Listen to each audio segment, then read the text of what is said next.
Sorry about the technical glitches. As they say on Broadway, once again with feeling. We're back with Josh and Paul and Commissioner Miguel Cardona, since we're going to be talking about schools. And very pleased that we have Dr. Suzanne Lagarde here from the Fairhaven Community Center, since we will be talking about testing as well. Let's go to the COVID Daily Summary, if we could. What you see here is 3 days worth of numbers. I think a couple of things strike me. One, 4.8% positivity. That's a little less than we were used to last week. Don't jump to any conclusions, but our average positivity has gone on a weekly basis from 5.8 to 5.5. I think you are going to see it bouncing around. I do worry that the upward trend could continue. Hospitalizations, 27. We had 60 in a 3-day period last week, but let's watch those numbers carefully as well. I think you know why. Fatalities, 43. 3 million tests. We have now done 3 million tests. It took us 5 months to do the first 1 million tests. It took us 1 month to do the last million tests.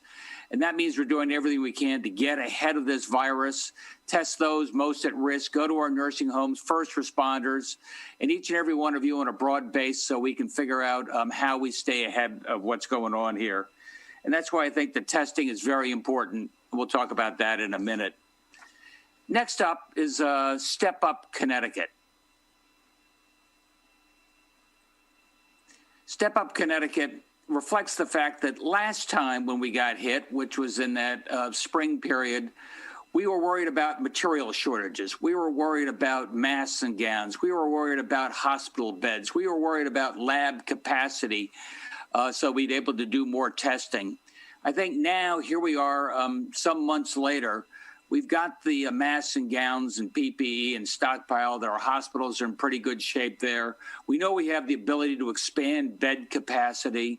When it comes to testing, you've seen that we're now at over 200,000 tests every week and able to ramp that up with one severe caveat, which I want to talk about, and that's people. So what Step Up Connecticut is an opportunity for you to go to ct.gov, Step Up Connecticut. And step up, because we could use your help. Look, we have, we're sending all of the colleges home, something we had anticipated. That means there will be a lot of college-age students. Look, you can binge watch Netflix for 3 weeks, but we have some other ways that you can really be of assistance helping your entire community get through this pandemic. One, when it comes to hospitals and the fact we have a lot of doctors and nurses, many working a double shift, get some exhaustion. Any healthcare experience at all, please go to Step Up Connecticut and see if you can step in and help us out in a whole variety of different ways, depending on your skill level. Same question when it comes to supporting our testing sites. As you know, people are waiting in lines, and those lines reflect the fact that more and more people want to get tested. We have the lab capacity, but we are trying to expand our capacity for people to take the swabs and expand the lines we have there as best we can. And the way we do that is with more people. We need you there. You can help administratively. You can help with the swabs, help manage what's going on there. Go to Step Up Connecticut. We could use your help. And finally, it's our schools. And as you know, when it comes to our schools, right now, we're finding that if schools have to close, the reason generally isn't due to high positivity in the classroom. In fact, the positivity rate tends to be lowest in the classroom, but it does seem to reflect the fact that sometimes staff have to quarantine. You have teachers who are older, teachers with a pre-existing condition, and those are the places where we need people to step in. So again, if you go to Step Up Connecticut, what you can do there is find if you have a teaching or social work or a general love of kids as a senior in college, we may be able to find you paid work at some of our schools. Look, it'll be an experienced teacher who's perhaps quarantining, zooming into the classroom, and you can help out in the classroom. Social, emotional, tutorial, and keeping an eye on the kids themselves who are there. Those are just 3 ways that you can help out Step Up Connecticut, volunteer as well as paid jobs. Look forward to seeing some action on that site pretty soon. Let's go to the next one, Max. As we come up to the Thanksgiving Day on Thursday, I thought this was sort of interesting. We did an analysis. If we said, look, if you have no more than 10 people at your table, and they're not all people you know, these are not necessarily from your immediate family. Maybe it's a friend of a friend. If it's a random group in Fairfield County, you've got a 24% chance that one of those people is infected. New London County, it's only 14%, but don't get overconfident there either. I don't say this to scare you. I say this so you understand why we've had a limit of 10. I say this to remind you why it's so important you keep to your particular cohort, your immediate family, this Thanksgiving. That'll mean you have a much better chance for Christmas and Thanksgiving next year that's safe. And by the way, if it's 20 people around that table, you can take these numbers and almost double them. You can see why we're trying to be so cautious when it comes to the Thanksgiving holidays coming up. This next picture is just a odd one, but I was amused by the fact that small turkeys are selling like hotcakes, I guess was the old phrase. With smaller groups, 4, 6, 10 around the table, we don't need the big turkeys, so you're going to find that smaller turkeys are what's selling right now, maybe a trend for the future. And finally, I just wanted to showcase this headline from the New York Times before getting Suzanne Lagarde on. This just reminds us that, look, you're all getting tested. Folks coming back from college are getting tested. And a negative coronavirus test doesn't mean, yippee, I'm home free. Far from it. We strongly tell you, you got to continue to wear the mask, especially if you can't social distance. Do both if you can. I know this is tough. I know we got to do this for another couple of months, but it'll make a world of difference. With that, Suzanne Lagarde has done amazing work at the Fairhaven Community Center, doing yeoman's work in getting more people tested. And she has an amusing story about some folks who stepped up to help make that wait a little more pleasant. Suzanne? Thank you so much, Governor. I just want to tell your viewers how grateful we are to you and the state for supporting our testing efforts. Ever since the spring, we've been testing out in the community with support through the state with CARES dollars, testing high-risk, vulnerable communities. That's the population we serve here at Fairhaven, and I am truly very grateful to you for that opportunity to be able to serve our community. To your point about workforce, I can't stress enough how we're sort of bending under the weight of the demand for testing. The summer was very manageable. We manned a COVID testing line, 2 full-time people. We asked people to call so we could pre-register them. We were averaging 80, 90 calls a day, and that was very manageable. In the past 3 to 4 weeks, we have seen that number more than quadruple. We have welcomed walk-ins, but with that, we're having lines that literally go around the block. And I guess, sort of interesting story that you referred to happened yesterday, Sunday. We recognized the need to test in the weekends for those people who couldn't make it during the workday. So we held a test event yesterday at our local school in the outside at the Columbus Academy here in Fairhaven. And we knew that it was going to be cold. It was going to be raw. The forecast was not great. So the one thing we wanted so badly to avoid was having long lines for hours upon hours.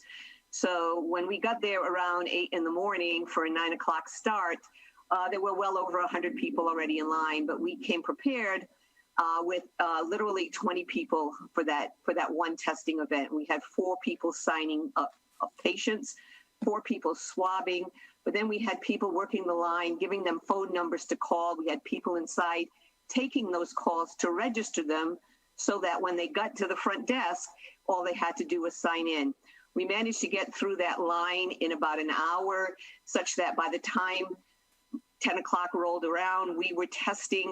Nobody was waiting more than 15 minutes. We continued to test consistently through that 3-hour period. In 3 hours, we tested over 330 patients, but nobody had to stand in line for very long. And we were so grateful to be able to do that, but it literally took a village, as they say. We had 20 people there with IT, facilities, runners, and all the swabbers and the those at the front desk.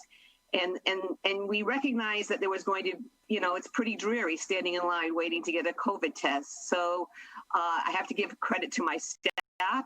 It was my staff's idea, but we brought in a mariachi band to play during the testing. And I was there myself the entire time, and it definitely lifted the spirits. And it was a little bright spot in an otherwise dreary day in a time that's difficult for so many people. So my message, Governor, is that so many people in the state, all health centers for sure, and others, are doing our best to test as much as we can. We need more workforce, as you just mentioned. We are the place where we need the most help are people with that registration. We need to get them trained fairly quickly on our EMR. We're on Epic, but the same is true for people with other types of EMRs. That's the bottleneck right now, and we're grateful. We're getting some of your National Guardsmen next week, so that's going to help for sure. And that's our story. We're here. We're doing our best. We're also testing in 8 nursing homes as part of your Care Partners program, where all nursing homes are getting tested on a weekly basis. It's a lot of work, but I think everybody recognizes the importance of it. Well, thank you very, very much, Suzanne. And if any of you play an instrument, you want to do some performance and cheer up some people waiting in line, I think Suzanne's story reminds you of that. Hey, Miguel, give us just a little insight into what's going on with schools as we get ready for the Thanksgiving break. Thank you, Governor, and good evening, everyone. Yes, I'm really pleased to share that due to the great planning in the summer months and the fall months, we were able to provide in-person learning opportunities for roughly 350,000 students. And I just want to thank all the educators, the parents for their flexibility, and for your commitment to making it happen. We know that there's no replacement for in-person learning, and those efforts will continue. But we've been able to give in-person learning opportunities for over 350,000 Connecticut students, which is about 70% of our students who opted for that option. And we're pleased with that. And because of those efforts, our students have had more opportunities for in-person learning in Connecticut than some of our surrounding states. So just wanted to say that, in the week of Thanksgiving, that's something that we're really thankful for, the opportunity that our students got in Connecticut. Well, thank you for giving them that opportunity. All right, Max, Josh, and Paul, Suzanne, Miguel, we're ready. NBC Connecticut. Good afternoon, everyone. Regarding the Safe Schools, Successful Schools Now report that came out with teachers unions, they're saying that Connecticut must move all schools to remote learning or create and enforce statewide protections for any in-class education, saying that to date there has not been adequate testing of students and staff to determine spread and scope of infections within schools. Wanting to get whether, Governor, maybe your reaction, the commissioner, to that, as well as what the threshold is, if you have one, to go remote only for all schools. I think our schools have done an extraordinary job putting public health and safety first. Melissa McCall, way back early in the summer said, tell us everything you're going to need to keep your kids safe. And that included masks, and worked on ventilation, worked on disinfectant, what we had to do there. Josh has put testing preeminently up front and made sure that any teacher or student want to get tested, they'd be able to get tested. I can't mandate that, by the way. Right now, Miguel is going to all the schools, bringing Binax testing. Binax is, we got 50, 75,000 a week. We can get those to the schools. A lot of them were in the colleges before. That gives you an immediate 15-minute response, tells you whether you're tested positive or negative. And that's also part of why we're getting, the young people there as well. If we can get those apprentice teachers in there, if you're an older teacher that doesn't feel safe, an older teacher that feels like you ought to be quarantining, we can get somebody younger in to complement your teaching from remote. So we're doing everything we can to give these kids the best shot, as long as we can do it safely. Thank you, Governor. And I would echo those comments. I think you laid it out nicely. But, I think the key thing to remember is health and safety is still going to be the primary indicator of whether or not schools should be open. As you know, we made the decision to provide guidelines and allow local health directors and superintendents to be looking at the local factors which determine whether or not those schools should be open. And decisions have been made based on the local factors around when to close schools. So I don't know that one universal number is the best way to approach it. In some cases, the community spread is greater than in other cases. So we need to let the experts at the ground level that have the experience looking at what's happening in their communities make the ultimate decision. Regarding Step Up Connecticut, how long do you expect needing volunteers on those paid positions? Any idea how many people are needed, and will they have the PPE provided for them as well? You know, we certainly have the, masks and gowns and all the protective gear that you need. How long to be determined. I do know that many of the colleges are planning to, their kids are coming home now, and they'll be at home probably through the end of January. So, minimum, we could use you for a couple of months and then see what happens from there. And then lastly, regarding Thanksgiving and Black Friday, and any last minute suggestions, advice, thoughts, predictions? Just be careful. I mean, we're doing everything we can to allow your family to have a nice Thanksgiving, a different Thanksgiving, a smaller Thanksgiving, but a Thanksgiving you can do safely. And I'd say the same thing for Black Friday. We're finding the retail can be operated safely as long as you keep the distance and wear the mask. It's going to be, we'll have to take a second look, though, if people can't self-police that way and make sure we keep everybody safe in that store. And frankly, if the store's not self-policing, fewer people are going to want to go in. So be careful. We'll have a good retail season as well. Thank you so much. Channel 3 Eyewitness News. Yes, Governor, you made a good point recently about nurses and doctors saying that during our first wave, we could pull from other states that weren't seeing surges. But if we're all seeing surges right now in this second wave, who do we turn to? And I know that you're rolling out the Step Up CT program asking for volunteers, but when it comes to nurses and doctors, are we fearing that there might be a shortage? If I thought about where there's risk, it would be in people. And you're right. That's why I'm trying to get folks who have got some healthcare experience to get back in the game. We could use that. Last time around, with elective surgeries slowed down, that freed up a lot of healthcare workers who are otherwise able to deal with COVID. I hope we don't have to get there because the elective surgeries are really important as well. But those are two places where we might be able to fill the need. And Governor, it seems like you're going all in on just curbing these small gatherings during Thanksgiving. So, since local police are the ones who are enforcing the executive orders regarding gatherings, does this mean that they can control on Thanksgiving looking for a lot of cars in driveways and then issuing citations? Is that something that they can do? And is that something that you would suggest they do? Look, I don't suggest that. That's not the way this thing's going to work. We can't go into people's houses and say there are 11 people sitting around the table and one of them you met a week ago. What we can say is if you care about your family, you care about your community, please keep it to 10 people. These things have got to be self-regulated and self-policed. So, if there's a big raging party going on and we get some complaints, we'll be there. News 12 Connecticut. Fox 61. Hi, Governor. Some health officials are calling this winter the last big battle against COVID. Obviously, we have that vaccine on the way next year.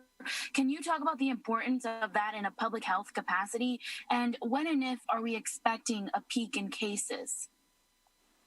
I think most of the models that you've heard us describe and we've seen from Scott Gottlieb and others implies that January, late January could be the peak. In terms of going forward, I don't know if I followed your question, but look, we've got the vaccine. We're going to have it broadly distributed, I think, by early summer. That means in time for a flu season next fall. I'd like to think that the vast majority of our people have been vaccinated not once, but twice. You remember in 1918, 1919, you probably don't remember, but you've heard tell, it ran out the pandemic at the end of the second fall, the second surge, but there were flare-ups that kept going for another year or so. Hopefully we'll be able to avoid that. News 8.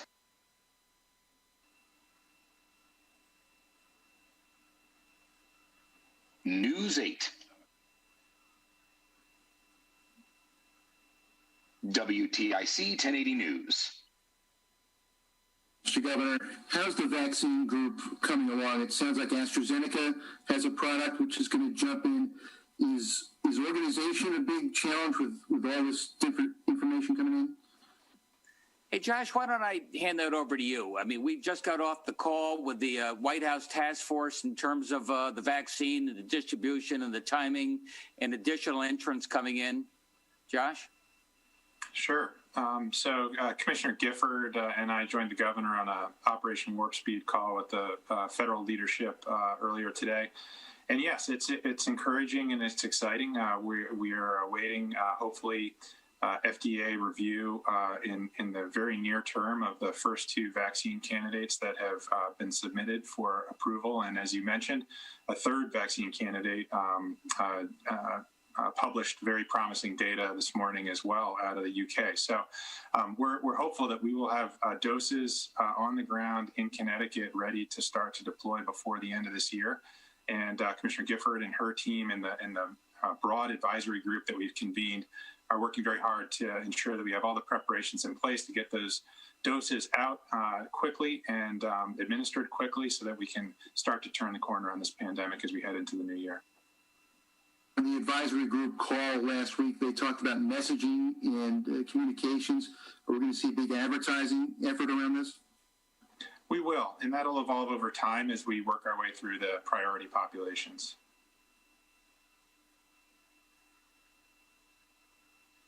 Connecticut Public Media.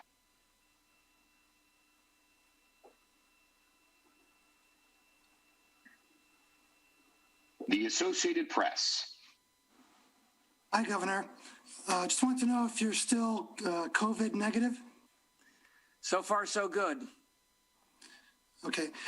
And also, the state has been opening some COVID recovery centers to help out with the nursing homes. What's the status of that now? And how many COVID recovery centers do you think will need to be opened? I think I'll pass that one along as well. But let me just say that of late, we have a majority of our nursing homes now have at least an infection. So we're doing a lot of testing in these nursing homes and getting results back in real time. A lot of the Binax tests went there, so 15-minute time. Remember last spring, you got a test and it took you 5 days to get back. And by then, a lot of bad things could happen. And part of that is going to be the COVID-only homes. But Josh, you want to fill in there? Yeah, so we have 3 COVID recovery facilities that we have. Last spring, you got a test and it took you 5 days to get back. And by then, a lot of bad things could happen. Okay. So yeah, to answer the question on the COVID recovery facilities, we have stood back up 3 of them that we had put in place back in the spring surge. We've reactivated those. They are taking admissions, both from our hospital discharges, as well as in support of existing nursing homes who are having challenges cohorting positive residents and need to create some more breathing room.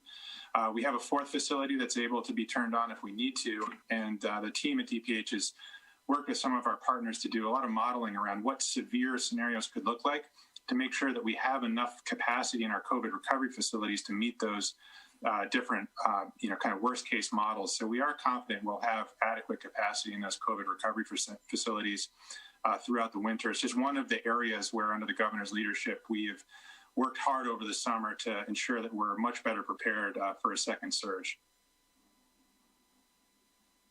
Thank you. The Connecticut Mirror. Thanks, Max. Governor, 2 questions. I'll get the COVID one out of the way first. I wanted to ask you about Black Friday. You had talked earlier, you said, hey, if there are large parties, we'll be all over that. Are you worried that Black Friday could just amount to a series of effectively the types of gatherings that are like large parties all over the state? Yeah, I worry about that, Keith.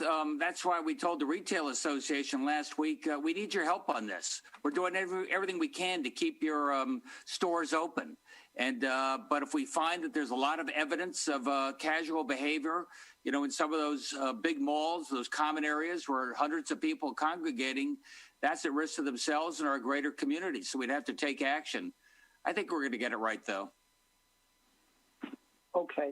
Governor, I also wanted to ask you quickly about the budget and the transportation fund. You know, we had a report last week from your administration and from OFA saying that the STF, the Special Transportation Fund's in trouble again. We know the legislature didn't want to act on tolls. We're due to put some more sales tax money in the transportation program over the next 2 years, but you've got a problem with the general fund balancing that too. Would you be looking potentially to scale back again the sales tax money we put in the transportation fund, or are you more disposed to leave things as they are scheduled? Right now, we're scheduled to move that sales tax money over to the Special Transportation Fund.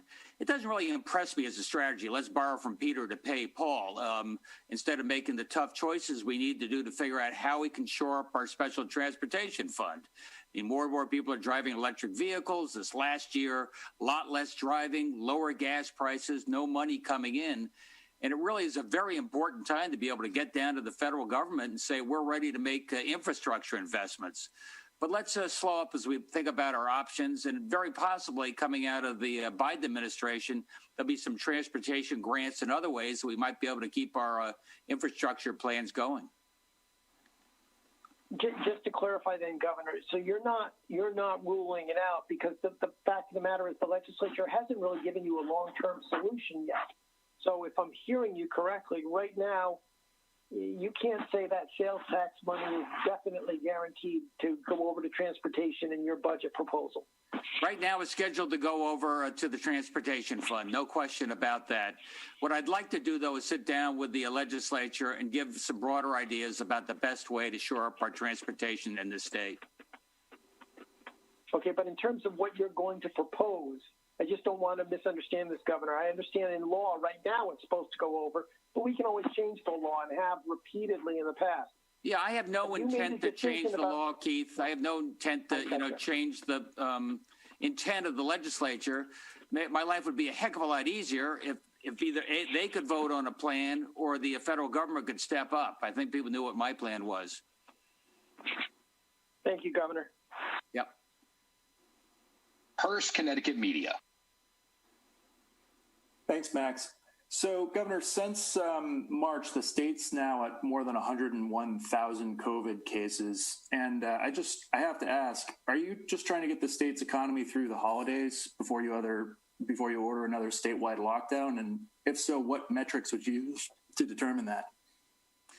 I think we're going to look at the numbers every week, and I'm going to look at the numbers alongside my regional governors.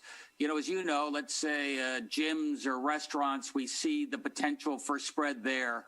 And but for me to do that by myself, or one municipality to do it by itself, is one hundredth as effective as if we did something on a regional basis. Right now, nobody thinks we're in that place yet, but those are some of the options we got to consider if the metrics don't get better. Thanks. And then this one's probably for Josh. What is the capacity on those 3 COVID-only nursing homes that have stood up, and how many nursing home residents have gone to them versus how many hospital? There's about 300 beds between the 3 that are already open right now. About 250 beds between the 3 that are already open. There's the 4th facility is another 126 beds that's available, and we're also scouting, a 5th as well. So, we should have plenty of capacity there, because remember, folks tend to not stay in them for too long. Oftentimes it's a transfer point for them to get well and head back to their original nursing home. So we're confident we'll have more than adequate capacity. Do you have an idea on percent how many home versus how many hospital patients? I don't have that breakdown in my fingertips here, but we can get that to you. Thank you. The Day of New London. Hi, Julia Bergman with The Day. Lawrence and Memorial Hospital today is reporting 35 people hospitalized related to the coronavirus. It's a record high for them throughout the entire pandemic. Are there discussions or plans in place to reactivate those field hospitals or that surge capacity that the National Guard set up? And if not, kind of what factors would go into deciding whether or not to do that? I think the lead factor, Julia, is capacity. Capacity there and in the region. And as you know, as we said before, it's not like I can send people to Hartford Health or down to Stanford or something because everybody is filling up at the same time.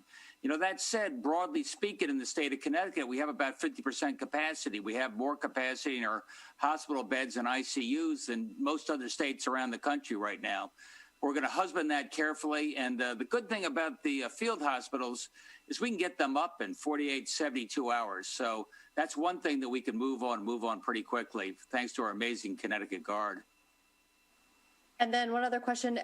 Earlier, when you showed the graph mentioning the 10 random people gathering together at the various counties, can you elaborate on how you actually got to those numbers, the percentages that you got to? I think the way those numbers came up is a 6% positivity rate. You can stay positive for, say, 14 days during quarantine. Some math there, take 10 people, and they came up with those numbers. But what they're really meant to tell you is there is risk.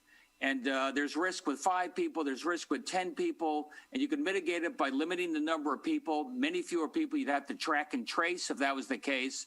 And much better if you stick to your immediate family because you know who they are pretty well. Thank you. Yep. The Hartford Current.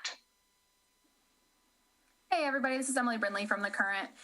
Governor, to begin with, I wanted to ask you about the Vaccine Advisory Group. At their meeting last week, Commissioner Gifford mentioned the federal funding, the lack of federal funding, I should say. So I wanted to ask you, if the federal funding doesn't come through, or if not enough of it comes through, is there a backup plan here? Like, is there another place that money could come from to help the state really plan for this distribution process? Yeah, it's called the Rainy Day Fund, Emily.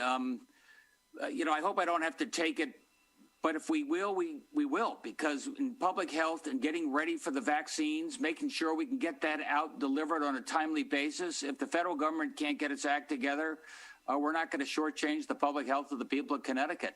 Hopefully we get reimbursed once, you know, House and Senate get it together, but regardless, we'll be ready. Is there a certain amount of money that you would be willing to take from the rainy day fund? Like how much would you be willing to reallocate toward a distribution plan? Well, I hadn't really thought about it in that sense. I just think that when it comes to a vaccine, getting that distributed in the most effective way possible, I don't think I can, you know, pinch pennies on something like that. We're going to do what it takes to get it done. Okay, and then I also wanted to ask about the map that you shared with the risk of gathering with 10 people.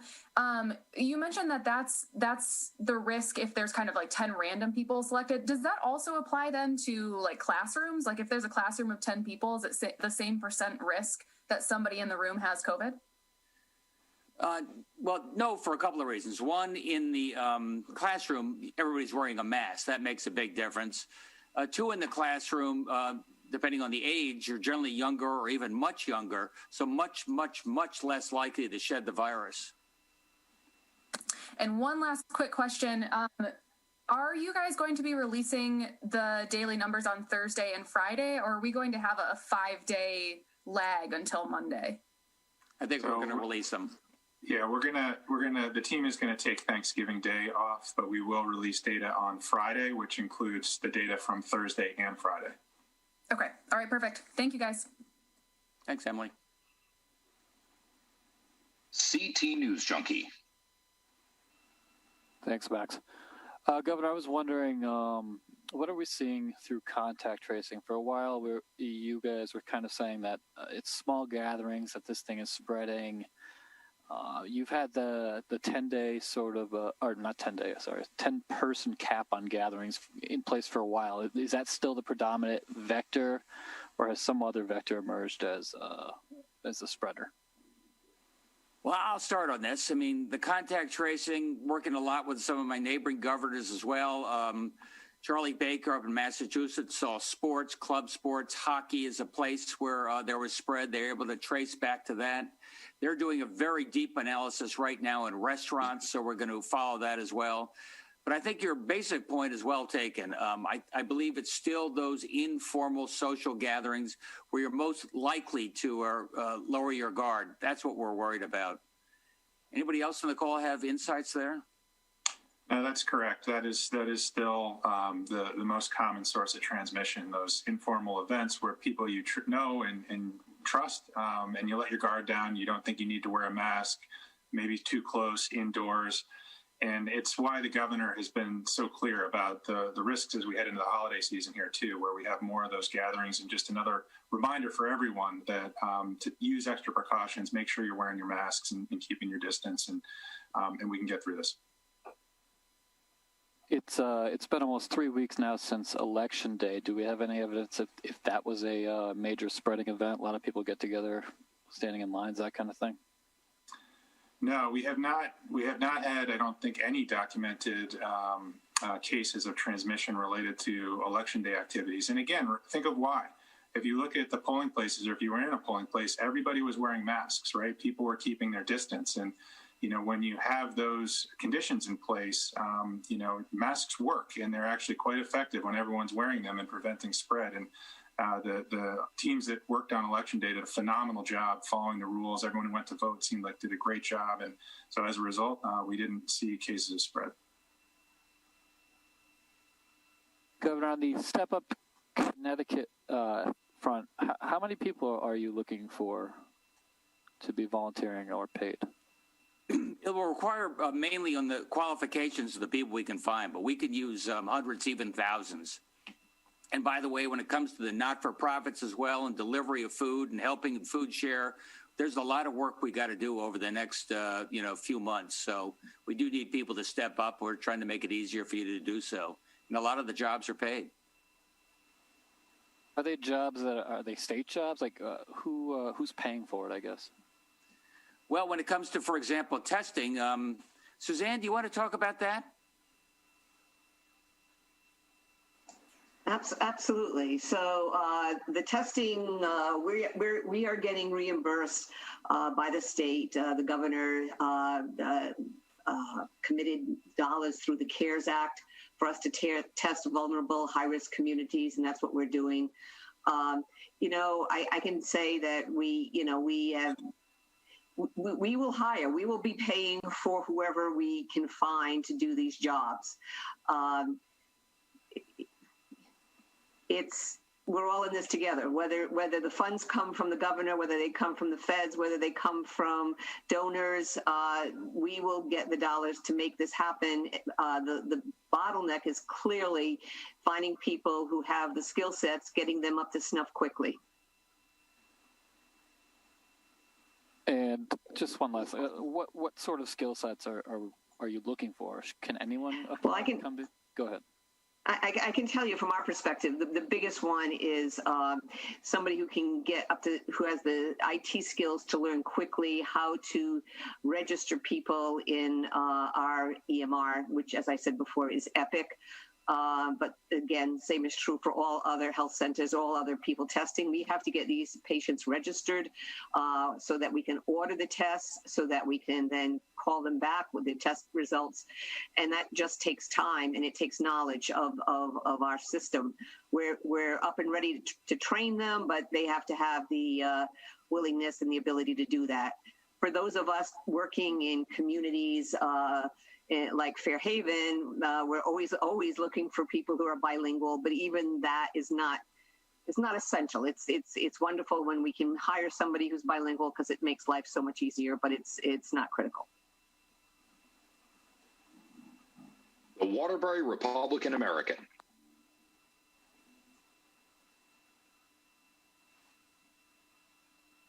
Thanks. Governor, can you explain why you can't mandate universal testing of students and teachers? I believe that we won't have to. I believe that people can do it on a voluntary basis. Is much more effective than me mandating you take a test. I want to give everybody incentives to get vaccinated on a universal basis as close as we can do it. And hopefully that won't require any mandates. Yes, but your answer earlier, you said you can't mandate it. Did you just mean that you I just think it's really complicated to tell a teacher you've got to get a test. I can say, here's a test. It's readily available. It won't cost you anything. I can get you a response in a very near-term period of time, and you're taken care of if you test positive. But for me to mandate that, I think is quite complicated. Yeah, Paul, I mean, you've got collective bargaining agreements for the teachers, right? And then for the students, you need parental consent. But I think you're missing the forest for the trees here. You know, we've done almost 250,000 tests in the state of Connecticut in the last week, including record numbers of tests of school-age children. So, you know, people are coming out to get tested in record numbers. We're getting the understanding we need in the schools of where there are challenges, and our public health teams are working with our superintendents to take the right action. So, you know, and that's not even with with Binax still continuing to go out in more volumes. So we've got very broad-based testing coverage across our school-age population, our teachers already. Well, I was just seeking to clarify a point that the governor made earlier when he said he couldn't mandate tests. Commissioner Cardona, can you tell us how many other school districts are now participating in that pilot program with the Binax test? Sure. We have at least 20 districts in the pipeline now working through the partnership with their local health provider to provide the tests, and more districts inquiring about their ability to do that. So the numbers should grow.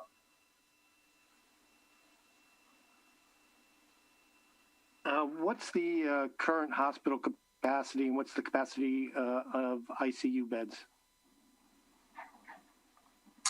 So we are at 74% of our staffed beds in the state are currently occupied. That number's been pretty steady for weeks now, and we're 58% of our ICU beds are occupied, which is up a little bit, but still just above half of our ICU capacity. And how many of those ICU beds are occupied by patients with confirmed cases of COVID-19? 30% of the ICU beds that are occupied are COVID positive. Okay, thank you. Welcome. No more questions. All right, well, let me just say, I love this Step Up Connecticut, and I think it's a real opportunity for everybody to participate if they so feel.